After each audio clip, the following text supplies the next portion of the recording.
Today we'll be teaching you how to solve a side angle side triangle using both the law of cosines and the law of sines. So the law of cosines is a squared equals b squared plus c squared minus 2bc cosine a. Just a reminder that all the uppercase letters represent angles and all the lowercase letters represent sides.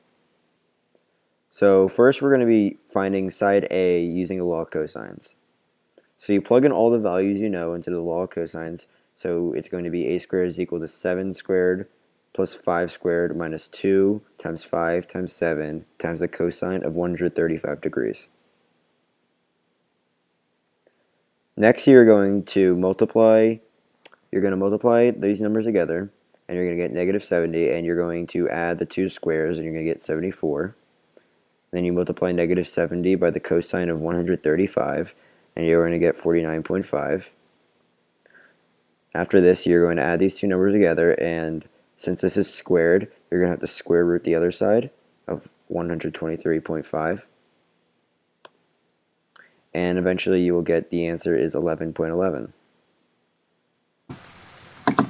So now that you have found all the sides of the triangle and one of the angles of the triangle, you have to use the law of sines to find angle C.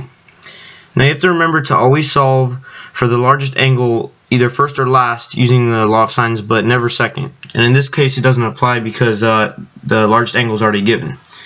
So basically the law of sines is sine of A over side A is equal to sine of B over side B, and sine of C, which is also equal to sine of C over side C.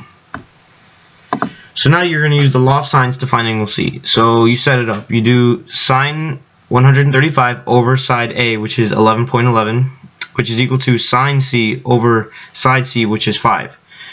So now you multiply the 5 over to sine of 135, and you divide all of that by 11.11, which is going to give you 0.32. So now you do the inverse sine of 0.32, which gives you 18.56. So that is the value for the angle C. So now that you have angles A and C, you can find angle B through simple geometry.